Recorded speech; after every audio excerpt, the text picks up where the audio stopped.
Pisces, October is a little bit of a mixed bag for you. We begin the month with the sun, of course, in Libra, yet there's this intense energy that's going on. The sun is opposite Uranus and it's square Pluto. And so there's this tension that the month begins with. And it's right on the heels of a Venus-Mars square that just happened a couple of days before, which is this inner and outer conflict between Venus, what we want, what we love, and Mars, the action planet, what we're willing to do to have what we want and love and desire. And then October with this intensity about wanting fairness and balance and peace and harmony, but also wanting independence and not wanting to be restricted or controlled. So we start that, and the new moon on the 4th brings it all into play. The new moon on the 4th, there can be an awareness, a kernel of awareness of where we might feel restricted, where we might feel things aren't fair, where we might feel things might be out of balance, Libra, the balance, the scales. And with a lot of energy going through Scorpio, and you're a water sign, Scorpio's a water sign, but still, Scorpio has an intensity going deep within, being willing to seek answers from a depth that a lot of people don't want to look under. So be willing to face whatever you would rather deny, whatever you would rather not look at. Be willing to go deep. And it doesn't necessarily mean it's going to bite you to find out the truth or to find out what's underneath motivations. The lunar eclipse on the 18th is an intense full moon. And the lunar eclipse, so the other piece of the Libra energy is it's 150 degrees away from your sign, and that's the sign of it's called an inconjunct, and it represents adjustment. So there's this adjustment energy for you.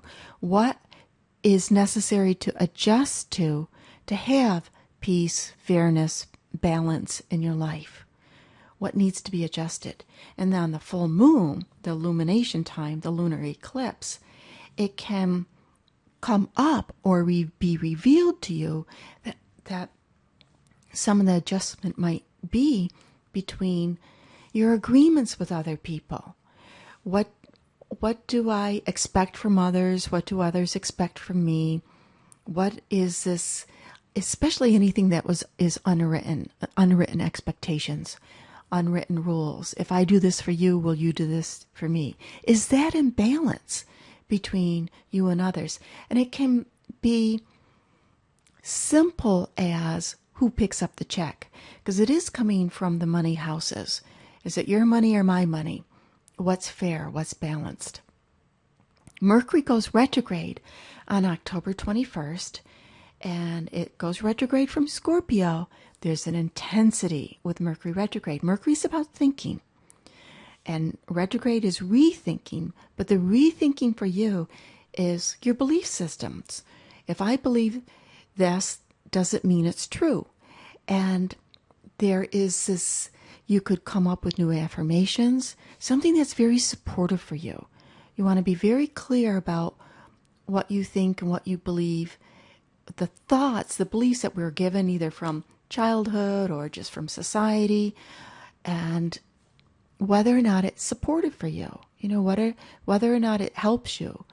So bring out your affirmations that empower you, that make you, where you feel strong and healthy, and I can do what I want to do with the right mindset.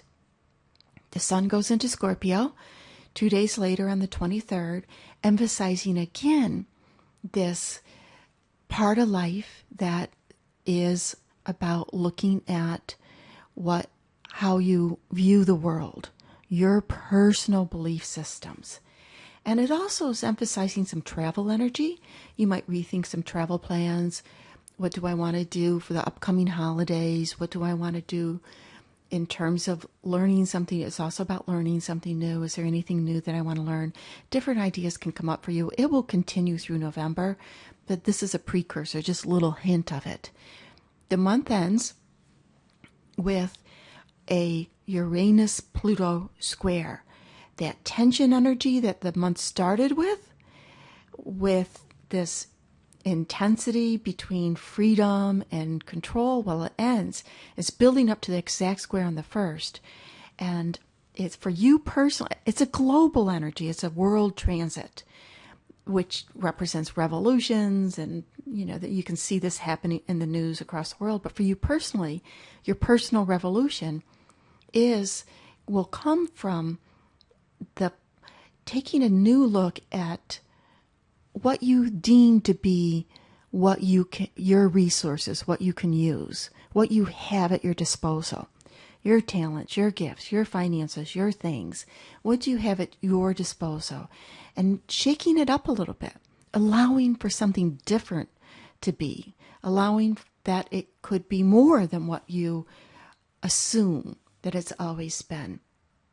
And then also a transformation that can come from what you may expect from return from your career, but and you may find that there's some changes that come into place with some friends. And it could be that they get a different job, or they decide to move, or they break up or get together. It may manifest in the world of friendships with you. The 15th of October, Mars had gone into Virgo, which is opposite your sign. Another indication that some of this tension energy could come from other people. A friend wanting to talk because they're going through something and they're looking for some support or advice. But this Mars across from your sign, it does show that there could be more energy you put in with other people, but also that there may be an opposing view to you. So that peace and fairness of the Libra energy of what is balanced, what is balanced, what seeks balance, what is fair, what's harmonious, it gets stirred up a little bit when Mars goes into Virgo opposite your sign, because it could just bring something to the forefront of what might not be totally fair and balanced, and to be worked out, to find a resolution. And then by the end of the month, you can have experienced that and find a resolution.